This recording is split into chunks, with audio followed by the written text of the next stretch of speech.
Hello friends, હું છું મેહુલ અને કેળવણીના શિલ્પીઓ યુટ્યુબ ચેનલની અંદર આપ સૌનું સ્વાગત કરું છું. આજે તારીખ 27/10/2020ના રોજ આપણે ધોરણ 10 અને 12 માટે નહીં, પરંતુ આજે આપણે પાઠ લઈને આવીએ છીએ, લેક્ચર લઈને આવીએ છીએ ધોરણ 5 અંગ્રેજી ગ્રામર, જેમાં તમારે એક્ઝામની અંદર ધેર ઇઝ અને ધેર આરના વાક્યોથી તમારે પેરેગ્રાફ પૂછાતો હોય છે. તો જે 5 માર્ક્સનો હોય છે, તો આ ધેર ઇઝ અને ધેર આરથી વાક્યો કઈ રીતે લખવા એની એક સરસ શોર્ટ રીત હું આપને શીખવીશ. એટલે આ લેક્ચર જો તમે સ્કીપ કરી આગળ જોશો તો તમને આવડી જ જશે. અને વિદ્યાર્થીઓ ચિંતા ના કરશો, આ એક ખૂબ સરળ રીતથી મેં સમજાવેલ છે, એટલે સ્કીપ કરી આગળ લેક્ચર જોશો. આપનો દિવસ શુભ મંગલમય રહે. વંદે માતરમ. જય હિન્દ, જય ભારત. તો નમસ્કાર વિદ્યાર્થીઓ, આજે આપણે લઈને આવીએ છીએ ધોરણ 5, જેમાં ઇંગ્લિશ ગ્રામર. એમાં તમને ખ્યાલ હોય તો આપણે ઘણી વખત પેરેગ્રાફ પૂછાય છે, એમાં આપણે ધેર ઇઝ અને ધેર આરથી વાક્ય બનાવતા હોઈએ છીએ, બરાબર. જો બહુવચન હોય તો ધેર સાથે આર આવે છે, ને જો તમારું વાક્ય એક વચન હોય તો ધેર સાથે ઇઝ આવે છે. આ બંનેના સ્પેલિંગ આવડવા પણ જરૂરી છે આપણને. THERE એટલે ધેર અને IS એટલે ઇઝ. પછી આ AND એન્ડ એટલે અને, ફરીથી THERE ધેર અને ARE આર એટલે છે, બરાબર. હવે ધેર ઇઝ અને ધેર આર, તમને ખ્યાલ છે કે ધેર ઇઝ, જો વાક્ય તમારું એક વચન હોય તો ધેર સાથે ઇઝ વપરાશે. જો વાક્ય બહુવચન હશે તો ધેર સાથે આર વપરાય છે. કારણ કે આપણે સાદા વર્તમાન કાળમાં શીખ્યા હતા 3 સહાયકારક ક્રિયાપદો આવે છે. આર છે ને, ઇઝ ને આર સહાયકારક ક્રિયાપદ છે. એમ, ઇઝ અને આર. જેમાં એમ છે એ હંમેશા સાદા વર્તમાન કાળમાં આઈ સાથે વપરાય છે. ઇઝ છે એ સાદા વર્તમાન કાળમાં એક વચન વાક્યમાં આવે છે, અને આર છે એ સાદા વર્તમાન કાળમાં બહુવચનમાં વાક્ય આવે છે, બરાબર. તો એક વચન હોય તો ધેર સાથે ઇઝ, અને બહુવચન હોય તો એન્ડ એટલે અને, બરાબર. એન્ડ એટલે અને. અને બહુવચન વાક્ય હોય તો ધેર સાથે આ, જેની આપણે આગળ વિસ્તારથી આપણે જોઈશું. હવે ધેર ઇઝ ને ધેર આર, તો કે જો ધેર ક્યારે વપરાય, THERE. જો આનું ઉચ્ચારણ પણ આપણને આવડવું જોઈએ વિદ્યાર્થી મિત્રો. THERE એનો સ્પેલિંગ પણ આવડવું જોઈએ. ધેર એટલે, બરાબર. ક્યારે વપરાય છે ધેર, તો કે કોઈ પણ વસ્તુ, વ્યક્તિ કે પ્રાણી ક્યાં છે તે વિશે નિર્દેશ કરવા ધેરથી વાક્યની શરૂઆત થાય છે. આપણને ખબર નથી વસ્તુ ક્યાં છે, બરાબર. એટલે લખી જો કોઈ પણ વસ્તુ પણ એમાં આવી જાય, વ્યક્તિ પણ આવી જાય અને પ્રાણી પણ આવી જાય. એ ક્યાં છે તે વિશે નિર્દેશ એટલે કે દર્શાવવા અથવા તો પૂછવા માટે, બરાબર, કરવા માટે ધેરથી વાક્યની શરૂઆત થાય છે. હવે ખ્યાલ પડી ગયો ને ધેર ક્યારે આવે. ધેર સાથે ટુ બીના ક્રિયાપદના વર્તમાન કાળના રૂપો ઇઝ, જો અહીંયા લખેલું છે એક વચન, અને આર બહુવચનનો ઉપયોગ થાય છે. જો અહીંયા આપણે કીધું હતું ને, એક વચન હોય ત્યારે ધેર સાથે ઇઝ, અને બહુવચન હોય ત્યારે ધેર સાથે આર. આપણે વાત કરી હતી એટલે જ અહીં લખ્યું છે. આ ઇઝ અને આર છે ને, ટુ બીનું સાદા વર્તમાન કાળનું રૂપ છે, એટલે જો અહીં લખ્યું ટુ બીના ક્રિયાપદના વર્તમાન કાળના રૂપો, એટલે ધેર સાથે ટુ બીના ક્રિયાપદના વર્તમાન કાળના રૂપો ઇઝ એક વચનમાં અને આર બહુવચનમાં વપરાય છે. એટલે આટલી વસ્તુ તમારે તમામ વિદ્યાર્થી મિત્રો યાદ રાખવી પડશે. કદાચ મારો લેક્ચર તમને મજા આવતી હશે, બરાબર, પરંતુ મારી મહેનત ક્યારે સફળ થશે, જ્યારે તમે આટલી વસ્તુ યાદ રાખી લો. ત્યારે આ બેઝિક વસ્તુ છે, પાયાની, પછી જે આગળ શીખવાનું છે. દાખલા તરીકે તમને એવું વાક્ય આપ્યું હોય પરીક્ષાની અંદર કે પક્ષી પાંજરામાં છે. પાંજરામાં પક્ષી છે, તો there is a bird in the cage. એને આપણે આગળ એ વાક્યોને નહીં જોઈએ, પરંતુ અહીં જોઈશું આપણે. તો જો અહીંયા સમજાવી દઉં છું, ચાલો. પક્ષી પાંજરામાં પક્ષી છે, તો જો અહીંયા કરતા નથી, કારણ કે આપણે કોણ પ્રશ્ન પૂછીએ તો આપણને કરતા મળે. કરતા નથી એટલે આ ધેર છે એ જ્યારે વાક્યની શરૂઆતમાં વપરાય ને, અહીંયા આપણે ધેર ઇઝ અને ધેર આરથી વાક્ય શરૂઆત કરશું એટલે એ શરૂઆતમાં વપરાય છે, બરાબર. એટલે એ ઇન્ટ્રોડક્ટરી તરીકે, એટલે પ્રાસ્તાવિકતા તરીકે વપરાય છે. એટલે કે જ્યારે વાક્યમાં કરતા ન હોય ને, ત્યારે કરતાની જગ્યાએ ધેરનો ઉપયોગ થાય છે. આ વાક્યમાં જો કરતા નથી, પાંજરામાં પક્ષી છે, એટલે પહેલાં ધેર મૂક્યું. હવે અહીંયા જો ગુજરાતી વાક્ય જો પક્ષીઓ નથી, પક્ષી છે, તો ધેર સાથે શું મૂકશું, ઇઝ. સમજાઈ ગયું. પછી ક્યાં તમે પૂછ્યા પક્ષી, પક્ષી માટે બર્ડ, એને એ આર્ટિકલ લગાવી દીધી. એ આર્ટિકલ શું કામ લાગ્યો?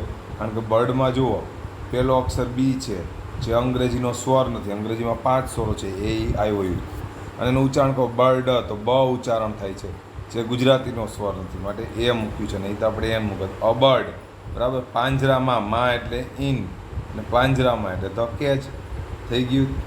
પછી તમને આવું વાક્ય આપે, પુસ્તક ટેબલ પર છે.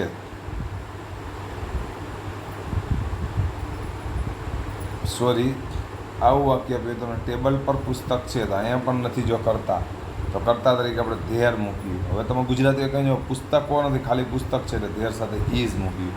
હવે ક્યાં પહોંચ્યા? પુસ્તકમાં, તો પુસ્તક એટલે બુક, તો બુકનો જો પહેલો અક્ષર જુઓ બી છે, જે અંગ્રેજીનો સ્વર નથી, એનું ઉચ્ચારણ કરો બુ, જે ગુજરાતીનો સ્વર નથી, માટે એ મૂકેલો છે. આ બુક બની ગયું. હવે ટેબલ પર એટલે ઓન, અને ટેબલ એટલે ધ ટેબલ. રેડી વિદ્યાર્થી મિત્રો? પછી તમને એક્ઝામની અંદર આવું વાક્ય આપ્યું હોય કે ઝાડ નીચે ગાયો છે. હવે ધ્યાન રાખજો, તો અહીંયા પણ કરતા નથી, એટલે પહેલાં શું મૂકી દઈશું આપણે? ધેર, પહેલો અક્ષર ટી કેપિટલ કરવાનો. પછી અહીંયા છે ગાયો શબ્દ છે, તો ધેર સાથે બહુવચનમાં શું આવે? આર, ટુ બીનું, જે આપણે આગળ જોયું, બરાબર. હવે ગાયો એટલે કાઉસ, કાઉ એટલે ગાય, એને એસ લગાડી દીધો, જે આપણે સિંગ્યુલર અને પ્લુરલ એક વચન બહુવચનમાં શીખ્યા હતા કે ક્યારે નામને એસ, ઈએસ, આઈએસ ને વીએસ લાગે. કાઉ અહીં નામ છે, બરાબર. કાઉસ, હવે બહુવચન છે એટલે આર્ટિકલ તો નહીં આવે, માત્ર કાઉસ લખી નાખ્યું. હવે તમે અહીંયા પહોંચ્યા છો, નીચે એટલે અંડર, અને ઝાડ એટલે ધ ટ્રી. જો આ રીતના સ્ટેપ બાય સ્ટેપ કરશો વિદ્યાર્થી મિત્રો, તો તમને કદાચ ધેર ઇઝ ને ધેર આરવાળું ગમે એવું ગુજરાતી વાક્ય આવા આપ્યા હશે ને, તો તમને એનું કરતાં ઇંગ્લિશ આવડી જ જશે. પછી થોડીક વધુ પ્રેક્ટિસ કરવાની, બરાબર, તમારી અંગ્રેજી ગ્રામરમાંથી આ લેક્ચર જોયા બાદ. કુવા પાસે સ્ત્રીઓ છે, જો અહીંયા પણ કરતા નથી, તો કરતા તરીકે ધેર મૂકી દીધો, પણ તો ટી કેપિટલ કર્યો. હવે સ્ત્રીઓ બહુવચન છે, એટલે ધેર સાથે બહુવચનમાં શું આવે? આર, જે રીતના આપણે વાત કરી ધેર આર. હવે વુમનનું જો આપણે સિંગ્યુલર પ્લુરલમાં શીખ્યા હતા, વુમનનું વુમન્સ નહીં થાય, પણ એનું અનિયમિત છે, જે આપણે યાદ રાખવા પડે. એને એસ નથી લાગતો, ઈએસ નથી લાગતો, આઈએસ નથી લાગતો, કે વીએસ નથી લાગતો. અનિયમિત છે એટલે યાદ રાખવા પડે, એટલે થશે વિમેન આનું ઉચ્ચારણ. સ્ત્રીઓ, બરાબર. પાસે એટલે નિયર, અને કુવા એટલે ધ વેલ. થઈ ગયું વિદ્યાર્થી મિત્રો? હવે આપણે ધેરવાળા પ્રશ્ન વાક્ય અને એના યસ અને નોમાં ઉત્તર કઈ રીતના આપવા એ શીખીશું. દાખલા તરીકે તમને આવું વાક્ય એક્ઝામમાં આપ્યું હોય, there is a pen in the box, એટલે કે બોક્સમાં એક પેન છે. જો અહીંયા ધેર એટલે ત્યાં ગુજરાતી નહીં કરીએ, કારણ કે મેં તમને અગાઉ વાત કરી હતી, અહીં ધેર છે ઇન્ટ્રોડક્ટરી તરીકે, એટલે પ્રાસ્તાવિકા, એટલે કે કરતા ન હોય એની જગ્યાએ કરતા તરીકે ધેરનો ઉપયોગ થાય. ત્યારે ધેર જો શરૂઆતમાં હોય એટલે ઇન્ટ્રોડક્ટરી તરીકે કરતા તરીકે વપરાયેલો છે, વાક્યમાં કરતા નથી, એટલે એનું ગુજરાતી ત્યાં નથી થતું. જો તમારા વાક્યમાં ધેર વચ્ચે અથવા તો છેલ્લે આવતું વાક્યમાં, તો તેનું ગુજરાતી ત્યાં થશે, બરાબર. આ વિધાન વાક્ય છે, કારણ કે જો છેલ્લે અહીં પૂર્ણ વિરામ આપેલું છે વિદ્યાર્થીઓ, આપેલું છે બોક્સ પછી, એટલે એને વિધાન વાક્ય કહેવામાં આવે છે. આવું વાક્ય આપ્યું હોય અને આપણે એને પ્રશ્ન વાક્યમાં ફેરવવાની વાત કરે, ત્યારે શું કરવું? તો કંઈ નથી કરવાનું. આ ઈઝ છે ને, આ બેના સ્થાન બદલવાના છે. જો આ અહીંયા આવી જશે અને આ છે અહીંયા આવી જશે, બાકી આ શબ્દ એમને એમ રહેશે, અને છેલ્લે પ્રશ્નાર્થ. સમજાઈ ગયું? ફરીથી સમજાવી દઉં છું. આ તમારો ઈઝ છે, એ અહીંયા ધેરની જગ્યાએ આવી જશે, અને ધેર છે ઈઝની જગ્યાએ આવી જશે. બાકી આ એ પેન ઇન ધ બોક્સ એમને એમ રહેશે, અને છેલ્લે પ્રશ્નાર્થ છે, એટલે પ્રશ્ન વાક્ય તમારું બની જશે. તો જો ઈઝ આગળ આવી ગયો તો આ કેપિટલ થઈ ગયું, એ વસ્તુનું ધ્યાન રાખવાનું છે. ઈઝ આને અહીંયા આપણે લઈ લીધો, બરાબર. હવે આ ધેરને આપણે અહીંયા જ માત્ર આ બેના સ્થાન બદલવાના છે. ધેરને અહીંયા લઈ લે, તો જો ટી બીજી એબીસીડીનો થઈ ગયો, ઇઝ ધેર. બાકીના શબ્દ એમને એમ રાખ્યા, જો a pen in the box, a pen in the box, છેલ્લે પ્રશ્નાર્થ. તો હવે તમને ખ્યાલ આવી ગયો ને, વિધાન વાક્યનું પ્રશ્ન વાક્ય બનાવવાનું કે એક્ઝામમાં તો શું કરવું. હવે આવે છે યસ નોમાં જવાબ. તો પહેલાં તો આપણે ધેરવાળી યસની નોની બેની વાક્ય રચના જોઈ લઈએ. તો વાક્યના પહેલાં જો ધેરની યસવાળી આવે યસ, પછી અલ્પવિરામ, પછી ધેર આવશે, પછી પ્લસ એક વચન હશે તો ઇઝ, નહીંતર બહુવચન હશે તો અથવા આર. આ યસની વાક્ય રચના. હવે નોની ધેરની વાક્ય જો આ વાક્ય રચના લખી લેજો. યસ વાય કેપિટલ, જો પછી અલ્પવિરામ, પછી ધેર પ્લસ ન કરવાનું હોય, પણ તો પછી એમ ટૂંકમાં કહેવાનો મતલબ એક વચન હશે ઇઝ અથવા તો આર, ઓબ્લિક એટલે અથવા. સમજાઈ ગયું? હવે નો વાળી વાક્ય જો એ રીતના જશે. નો વાળી વાક્ય નો એન કેપિટલ, પછી અલ્પવિરામ, પછી ધેર, પછી પ્લસ, એક વચન હોય તો ઇઝન્ટ, ઇઝ અથવા ઇઝન્ટ, નહીતર આરન્ટ. ઇઝન્ટ અને આરન્ટ, ARENT. તો જોઈ લે આ વાક્યના પ્રમાણે યસમાં જવાબ હતો યસ, મૂકી દીધો વાય યસ, યસ મૂકી દીધો, પછી અલ્પવિરામ વાય કેપિટલ. પછી શું આવે છે ધેર, તો જો અહીંયા ધેર મૂક્યું છે. પછી શું આવે ઇઝ અથવા આર, તો આપણું વાક્ય કેવું છે એક વચન, જો ઇઝ વાળું છે એટલે ઇઝ મૂકી દીધું. નોની વાક્યના તો નો, તો જો નો છે તો અહીંયા નો છે. જો દર વખતે વાક્યના નહીં સમજાવું, આ તમે નોટ અને પેન સાથે રાખીને લેક્ચર જોશો જેથી કરીને ખ્યાલ આવી જાય તમને. પછી શું આવશે નો, પછી શું છે જો વાક્યના ધેર. જો એટલા વાક્ય રચના બાકી કરી લો ને તો તમને યસ નોમાં જવાબ આપવાનું સરળ રહ્યા બંને વાક્ય રચના, બરાબર. પછી આવશે ઇઝ અથવા આર, પણ અહીં એક વચન છે, જોયું તમે ઇઝ આપેલું છે એટલે ઇઝ નોટ, અથવા તો અહીંયા લખેલું છે એમ ઇઝન્ટ ટૂંકું. તો હવે ખ્યાલ આવી ગયો ને. હવે વાક્ય રચના લખી લેશો વિદ્યાર્થી મિત્રો, વારે વારે નહીં કહું, ફરીથી અહીંયા લખી દઉં છું. જો યસવાળી વાક્ય રચના યસ, પછી અલ્પવિરામ plus there, THERE there, plus is અથવા આર. એક વચન હોય તો ઇઝ અને બહુવચન હોય તો ARER. નો વાળી વાક્ય રચના જો પછી વારે વારે વાક્યોમાં નહીં કહું, નો પ્લસ ધેર પ્લસ એક વચન હોય તો ઇઝન્ટ અને અથવા બહુવચન હોય તો જો ઓબ્લિક એટલે અથવા આરન્ટ, ARENT. તો હવે આ વાક્ય રચના તમે લખી લીધી હશે, બરાબર. વાક્ય રચના કરી લો તો તમને યસ નોમાં જવાબ આપવાનું સાવ સરળ બને. પછી બીજો પ્રશ્ન છે, there are books on the table. વિધાન વાક્ય છે તો આ બેના સ્થાન બદલશે ને, આર અહીંયા આવી જશે, ધેર અહીંયા આવી જશે, બરાબર. પણ આરનો એ કેપિટલ થઈ જશે, જો પહેલાં એ કેપિટલ નહોતો એ ખાસ વસ્તુ. પછી અહીંયા ટી કેપિટલ હતો, જો અહીંયા અહીંયા ટી કેપિટલ નહીં રહે. આર ધેર બાકીના જો એમને રહેશે, બુક્સ ઓન ધ ટેબલ છે એટલે પ્રશ્નાર્થ છે. તો હવે ખ્યાલ પડી ગયો ને વિધાન વાક્યનો પ્રશ્ન. હવે આનો યસ અથવા નોમાં જવાબ આપો તો સાવ સહેલું છે. આપણે જે વાક્ય રચના છે પહેલાં યસ મૂકી દીધું, વાય કેપિટલ, પછી અલ્પવિરામ, પછી શું આપણે વાક્ય રચનામાં છે કે ધેર, તો THERE ધેર, અને પછી બહુવચન છે તો શું આવશે ARER, કારણ કે અહીંયા આર આપેલું છે. નોમાં આપવું તો પહેલાં નો, એન કેપિટલ, અલ્પવિરામ, પછી આપણે વાક્ય રચના યાદ કરો શું આવશે ધેર, પછી આર નોટ અથવા તો આરન્ટ એમ પણ લખી શકો. જો આ વાક્ય રચના કરી લ્યો ને તો તમને યસ અને નો બંનેમાં કોઈ દિવસ જવાબ આપવામાં વિદ્યાર્થી મિત્રો ભૂલ ન પડે. પણ હા, મારી ગમે એટલી સરળ રીત હશે, પણ જો તમે વાક્ય રચના જ નહીં કરો ને વિદ્યાર્થી મિત્રો તો તમને આવડશે નહીં. હવે અહીંયા તમારે ધેર ઇઝ અથવા ધેર આર વડે ખાલી જગ્યા પૂરવા. મેં તમને અગાઉ જ કહ્યું હતું ધેર ઇઝ ક્યારે વપરાય, જો તમારું વાક્ય એક વચન હોય તો ટુ બીનું રૂપ, આ ટુ બીના રૂપ છો ઇઝ અને આર, ટુ બીના સાદા વર્તમાન કાળના રૂપો, તો ઇઝ આવે, અને વાક્ય જો બહુવચન હોય તો ધેર આર આવે.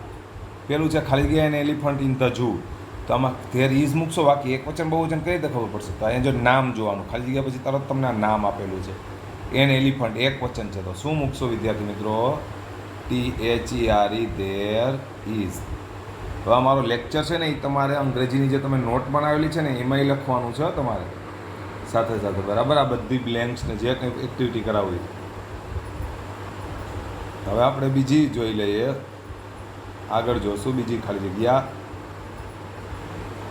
તો એમાં જે ખાલી જગ્યા ફાર્મર્સ ઇન ધ ફિલ્ડ, તો જો અહીંયા પછી નામ છે ફાર્મર્સ, જે બહુવચન છે, તો શું આવશે વિદ્યાર્થી મિત્રો અહીંયા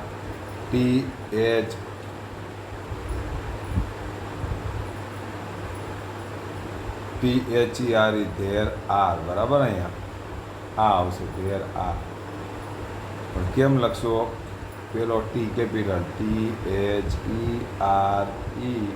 પછી ARE ધેર આર, કારણ કે ફાર્મર્સ બહુવચન છે. આ ખાલી જગ્યાઓ ખાસ પૂછાય જ છે એક્ઝામમાં. ખાલી જગ્યા બુક્સ ઇન ધ કબર્ડ, તો અહીંયા બુક્સ બહુવચન છે તો ફરીથી આપણે ધેર આર વારે વારે નહીં લખવું, આ બરાબર. THERE there R. ખાલી જગ્યા પેન ઇન માય પોકેટ, તો જો અહીંયા એ પેન એક વચન છે માટે આવશે ધેર ઇઝ. મારા ખિસ્સામાં એક પેન છે એવું ગુજરાતી. પછી ખાલી જગ્યા અ બર્ડ ઇન ધ કેજ, તો અહીંયા અ બર્ડ એક વચન છે, જો એક વચન હોય તો જ આર્ટિકલ લાગ્યું હોય, બરાબર. એટલે આર્ટિકલ વગરનું નામ હોય, માની લો કે અહીંયા આર્ટિકલ વગરનું નામ હતું તો ત્યાં તમારે બે ધડક ધેર આર જ મૂકી દેવાનું, કદાચ બહુવચનની ખબર ન ખ્યાલ ન આવે તો તમને. અહીંયા બુક્સ જો આગળ આર્ટિકલ નહોતો એટલે ધેર આર મૂકી દે, આમાં આર્ટિકલ હતો આમાં આર્ટિકલ. હવે બલૂન્સ જો નામ પછીનો આર્ટિકલ છે નથી, એક તેના આર્ટિકલ નથી, તો અહીંયા શું મૂકશું there are, THERE. There are balloons in your hand, તમારા હાથમાં ફુગાવો છે. જો ત્યાં તમારા હાથમાં નહીં, મેં તમને પહેલાંય કીધું હતું, ધેર વાક્યની શરૂઆતમાં આવેલું હોય ત્યારે તે ઇન્ટ્રોડક્ટરી તરીકે વપરાયેલો હોય છે, એટલે કે પ્રાસ્તાવિકતા. પ્રાસ્તાવિકા એટલે શું? તો કે વાક્યમાં જ્યારે કર્તા ન હોય, આ બધા વાક્યમાં જો કર્તા નથી ત્યારે કર્તાની જગ્યાએ આવેલો હોય, એટલે એ વાક્યની શરૂઆતમાં મૂકેલો. એટલે જ્યારે વાક્યની શરૂઆતમાં આ રીતે ઇન્ટ્રોડક્ટરી તરીકે ધેર વપરાયેલો હોય ત્યારે એનું ગુજરાતી આપણે ત્યાં નથી કરવાનું. એટલું જ જો મેં આનું ગુજરાતી આમ કર્યું. યોર હેન્ડ એટલે કે તમારા હાથ, યોર એટલે તમારા હાથી એટલે માં, બલૂન્સ એટલે ફુગાવો, ને આર એટલે છે, ધેરનું ત્યાં નથી કર્યું. જો વાક્યમાં વચ્ચે કે છેલ્લે ધેર આવતો હોય ને તો એનું ગુજરાતી ત્યાં થશે. બરાબર. હવે પછી છે ખાલી જગ્યા અ કાવ અંડર ધ ટ્રી. તો અહીંયા કાઉને એ લાગ્યો છે તો આપણે ધેર ઇઝ મૂકી દઈશ. ધેર ઇઝ અ કાવ અંડર ધ ટ્રી, એટલે કે વૃક્ષ, અંડર એટલે નીચે, એક ગાય, અને ઇઝ એટલે છે. ખાલી ગયા ટ્રેન ઓન ધ પ્લેટફોર્મ. હવે અ આપેલું છે અ ટ્રેન, તો ધેર ઇઝ મૂકશું. There is a train on the platform, એટલે કે પ્લેટફોર્મ પર એક ગાડી છે. પછી આપણે 9મી ખાલી જગ્યા કરશું. ખાલી જગ્યા વિમેન નિયર ધ વેલ. જો અહીંયા આગળ એ આર્ટિકલ નથી અને વિમેન બહુ વચન છે. બરાબર. એટલે there R women near the વેલ, એટલે કે કુવા, નિયર એટલે નજીક, સ્ત્રીઓ, અને આર એટલે છે. ખાલી જગ્યા સ્ટુડન્ટ્સ ઇન ધ લાઇબ્રેરી. હવે જો અહીંયા આગળ એ નથી આપેલો, નામને આપેલો છે, કે એન નથી આપેલો આર્ટિકલ. બરાબર. અને સ્ટુડન્ટ્સ છે એટલે બહુ વચન છે, એટલે ધેર આર મૂકશું. There are students in the library, એટલે કે લાઇબ્રેરી એટલે પુસ્તકાલય, ઇન એટલે માં, સ્ટુડન્ટ્સ એટલે વિદ્યાર્થીઓ, અને અહીં આપણે આર લખ્યું છે. ધેર આર, આર એટલે છે. પછીનું વાક્ય છે ખાલી ગયા an ice cream cup on the table. તો અહીંયા જો એન આર્ટિકલ છે તો there is an ice cream cup on the table, એટલે કે ટેબલ, ઓન એટલે પર, એક આઈસ્ક્રીમનો પ્યાલો, કપ એટલે પ્યાલો, અને ઇઝ એટલે છે. ખાલી ગયા બોટ્સ ઇન ધ રિવર. અહીંયા બોટ્સ બહુવચન છે અને આગળ આર્ટિકલ નથી આ લાગેલો, એટલે શું આવશે? There are boats in the river. નદીમાં હોડીઓ છે, આર એટલે છે. બરાબર. ખાલી જગ્યા અ ક્લોક ઓન ધ વોલ. તો જો એ આપેલું છે તો આવશે there is a clock on the wall. Wall એટલે દિવાલ, ઓન એટલે ઉપર, એ ક્લોક એટલે એક ઘડિયાળ, અને ઇઝ એટલે છે. ધેર ઇઝ આગળ લખેલું છે ને. ખાલી જગ્યા an apple in the basket. તો કે there is an apple in the basket, કારણ કે એ જો એક વચન નામ છે, એને આર્ટિકલ લાગેલો છે, એટલે એ એક વચન જ હોય, એટલે એક વચનમાં આપણે ધેર ઇઝનો જ ઉપયોગ કરીએ છીએ. બરાબર. ટોપલી, બાસ્કેટ એટલે ટોપલી, ઇન એટલે માં, એક સફરજન, ઇઝ એટલે છે. પછીના ખાલી ગયા લેટર્સ ઇન ધ બોક્સ. જો લેટર્સ બહુવચન છે અને આગળ એક એન નથી લાગેલો, એટલે બહુવચનમાં ધેર આર આ રીતે આવશે. THERE ધેર, પછી જગ્યા રાખવાની, ARER. તો વાક્ય આમ બન્યું there are letters in the box, એટલે કે પેટીમાં, બોક્સ એટલે પેટી, ઇન એટલે માં, લેટર્સ એટલે પત્રો, અને આર એટલે છે. તો હવે ખ્યાલ પડી ગયો ને વિદ્યાર્થી મિત્રો? ધેર ઇઝ અને ધેર આર. શું કરવાનું? માત્ર તમારે પછી ખાલી ગયા પછીનું નામ જોઈ લેવાનું. જો બહુવચન હોય એક એન આરટી વગરનું તો આપણે મૂકવાનું છે ધેર આર, કારણ કે બહુવચનમાં આપણે ધેર આર મૂકીશ, નહીંતર ધેર ઇઝ. તો આ એક શોર્ટ રીત હતી. હવે આપણે વાક્યો બનાવવાના છે વિદ્યાર્થીઓ. નીચે આપેલા શબ્દો સાથે ધેર ઇઝ અથવા ધેર આર ઉપયોગ કરી વાક્ય બનાવો. તમને એક્ઝામ્પલ આપેલું છે ઓરેન્જ અને ઇન ધ બોક્સ. તો ઓરેન્જ આગળ શું મૂકી દીધું છે? ધેર. ઓરેન્જ કેવું છે? એક વચન છે, એટલે ઇઝ મૂકી દીધું. ઓરેન્જને શું લાગે? તો કે જો પેલો અક્ષર ઓ છે, જે અંગ્રેજીનો સ્વર છે, તો એને ઓરેન્જ ઇન ધ બોક્સ. સમજાઈ ગયું? હવે આગળનું વાક્ય બુક્સ ઓન ધ ટેબલ. તો પહેલાં શું મૂકશું આપણે? તો નિયમ મુજબ જો ઉદાહરણમાં ધેર, THERE, ટી કેપિટલ. બરાબર. THERE there. પછી અહીંયા નામ કયું છે? બુક્સ. બહુવચન છે, તો બહુવચનમાં શું આવે? ધેર સાથે આર. There are. બુક્સ એ બહુવચન છે, તો બહુવચનમાં તો એક એન આર્ટિકલ ન આવે. જો અહીંયા મૂકેલું તો એન ઓરેન્જ, કારણ કે ઓરેન્જ એક વચન હતું. બરાબર. બુક્સ. ને પછી શું હોય? On the table. તો અહીંયા લખી નાખવાનું ઓન ધ ટેબલ છે, એટલે પૂર્ણ વિરામ. પછી છે ઇન્કપોટ ઓન ધ બેન્ચ. તો ઇન્કપોટ આગળ પહેલાં શું મૂકશું આપણે? ઉદાહરણ મુજબ ધેર, THERE ધેર. પછી ઇન્કપોટ એક વચન છે, એટલે IS ઇઝ, ધેર ઇઝ. પછી લખી નાખશું ઇન્કપોટ, INKPOT. પરંતુ જો આ એક વચન છે ઇન્કપોટ, તો એને આર્ટિકલ લાગશે. પેલો અક્ષર કયો છે? આઈ, જે અંગ્રેજીનો સ્વર છે, કારણ કે અંગ્રેજીમાં 5 સ્વરો છે. AEIOU જે અંગ્રેજીનો સ્વર છે ને એનું ગુજરાતી કહ્યું ઇન્કપોટ. ઈ જે ગુજરાતીનો સ્વર છે. જો અંગ્રેજીનો એનું ઉચ્ચારણ પણ ગુજરાતીના સ્વરથી થતું હોય, ઈ થાય છે, અને એનો પેલો અક્ષર પણ ગુજરાતી સ્વર હોય તો જ એન આવે, એટલે અહીંયા આવશે એન. તો વાક્ય આમ બન્યું ધેર ઇઝ એન ઇન્કપોટ. શું વધ્યું પાછળ? On the bench. તો અહીંયા લખી નાખશું ઓન ધ બેન્ચ, છેલ્લે પૂર્ણ વિરામ. ત્રીજું વાક્ય લઈએ, ટીચર્સ પછી ડેશ ઇન ધ સ્કૂલ. જો આ રીતના વાક્યો પૂછાય જ છે તમારા 5 માર્ક્સના એક્ઝામમાં, એટલે ખાસ ધ્યાન રાખજો આમાં. તો અહીંયા ઉદાહરણ મુજબ આપણે શું વાપરવાનું છે? ધેર. ઉદાહરણમાં જોઈ લેવાનું વિદ્યાર્થી મિત્રો, આ પ્રશ્નમાં ધેર. તો અહીંયા લખશું ટી કેપિટલ કરીને, આ રીતે ટી કેપિટલ પહેલે બીજી THE આ રીતે. પછી જોવાનું એક ટીચર્સ છે, બહુવચન છે, તો બહુવચનમાં ધેર સાથે શું આવે? આ. બહુવચન છે તો આર્ટિકલ આવશે નહીં, ખાલી ટીચર્સ લખી નાખશું, TESCHERS, ધેર આર ટીચર્સ. પછી શું હોય ઇન ધ સ્કૂલ, છેલ્લે પૂર્ણ વિરામ, એટલે ટપકું, કારણ કે વિધાન વાક્ય હમણાં આપણે આગળ ભણીએ ને એમાં પૂર્ણ વિરામ આવે. ચોથું છે મંકી ઓન ધ રૂફ. તો આપણે શું મૂકવાનું છે? પહેલાં ઉદાહરણ મુજબ ધેર. હવે બરાબર જોવાનું છે, જો ઉદાહરણ મુજબ તમે ધેર મૂકી દીધું, પછી શું નામ છે તમારું? મંકી. એક વચન છે માટે અહીં ઇઝ, એ ખાસ ધ્યાન રાખો. મંકી, તો પહેલાં આપણે મંકી લખી નાખશું, પછી આર્ટિકલ મૂકશું મંકી. એનો પહેલો અક્ષર કયો છે? એમ. અને એનું ગુજરાતી ઉચ્ચારણ કરો, મંકી, એમાં મંગ થાય છે, જે ગુજરાતીનો સ્વર નથી ને પહેલો અક્ષર ઇંગ્લિશ સ્વર નથી, માટે મૂકી દઈશું એ. તો વાક્ય આમ બન્યું, ધેર ઇઝ અ મંકી. પછી શું વધ્યું? ઓન ધ રૂફ, છેલ્લે પૂર્ણ વિરામ. ખાલી જગ્યા મેન અંડર ધ ટ્રી. જો અહીંયા MEN મેન બહુવચન છે. અહીંયા ખાસ ધ્યાન રાખજો, આવું પૂછી દે તો, કારણ કે જો તમને એમ થાય એસ કે ES કે IES કે VS નથી તો કઈ રીતે બહુવચન થાય, પણ જ્યારે આપણે સિંગ્યુલર પ્લુરલ શીખ્યા હતા ત્યારે મેં તમને કીધું હતું અમુક અનિયમિત હોય ને, SE નથી લાગતો, ES ને IS ને VS નથી લાગતો, એટલે આપણે બહુવચન આમાં ઓળખવામાં ધ્યાન રાખવાનું, બહુવચન જ છે. બરાબર.